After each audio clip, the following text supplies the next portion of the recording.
Hey guys, let's continue with yesterday's topic. Remember yesterday at the end of a video, I said it's a good idea, it's a good mental exercise to always think of this question.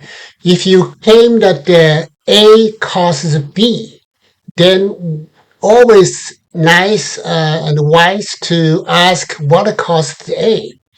In our case, if you say that it's an NIE scholar says that a new institutional scholars says that economic growth is caused by institutions, then the question is what caused the institutions? Okay, and so the answer from new institutional economic scholars, especially from HAR, it's evil. It's simple and easy. It everything goes down to political power.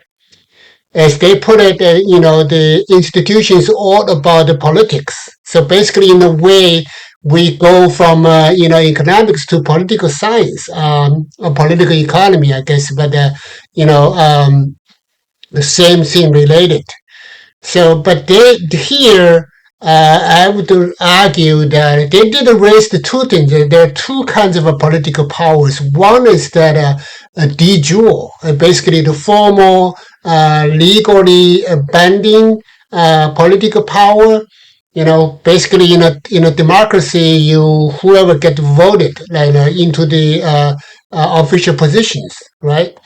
And the second one is de facto, meaning that the informal is not written in the book, but it's effective. These two things, so it's easy for us to see that the de jure, I'm sorry, the de facto political power is influenced by economic growth or decline, economic decline. Why? Because whoever possessed the excess, economic power tend to have influence, through the lobby or through, campaign sponsorship, those kind of things, to affect, to influence the political system, political process. Okay. So, but actually, of course, this is hold, de facto political power. It works. It really works.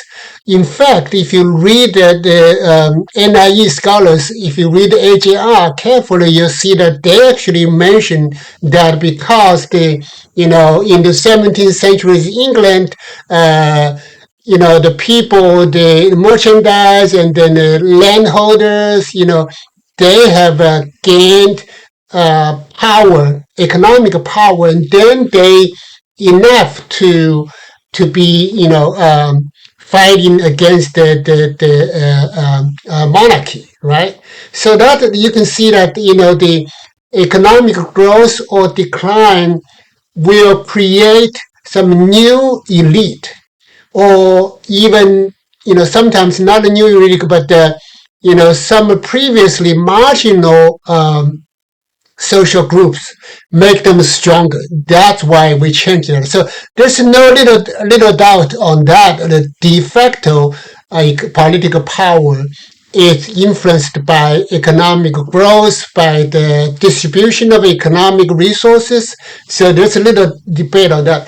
What I'm arguing, what I'm adding on here is that even de jure political power, the one that formally by written in the law, assigned the officer assignment by the law, by the regulations, by the demographic process, it's also affected by economic growth.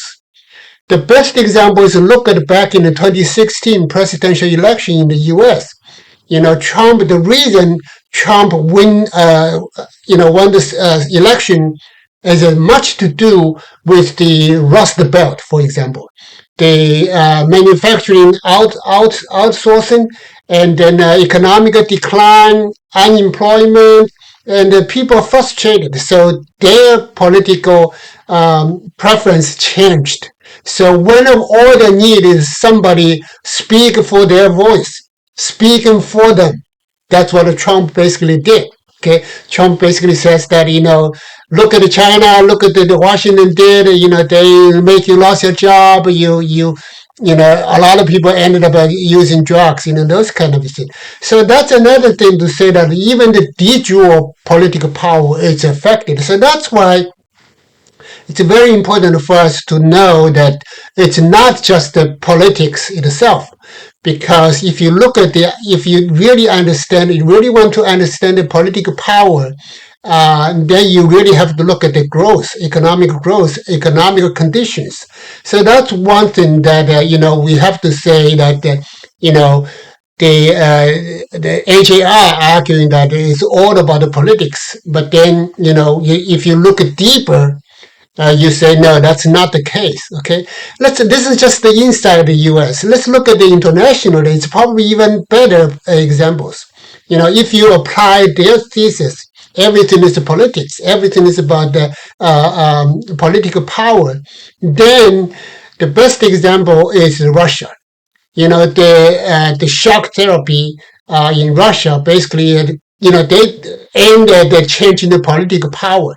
The Communist parties decided to step down, and then all the others and all the political changes basically done overnight. And then at the end of the day, we found out that Russia is a disaster. The GDP is declined by almost 50%. Okay, so that's a very good example. Okay, also in other places that I mentioned that in Africa, where they try to change the ownership in property rights, and then the other one. So this is shows that if you only look at the politics, you probably will not. If the Russian case is applicable, you probably will not make it work to have an inclusive institution. Even though you have a very good intention, even though you believe that 17th century's England experience can be duplicated, the chances are that you won't do that. Okay, because the using the my theory of fraud equilibrium, that they are not used to be working, cannot be universally applied. So if you keep singing the old song like the glorious revolution, and then people just basically they will ignore you because it's more or less irrelevant in today's world. Okay, let's just stop here.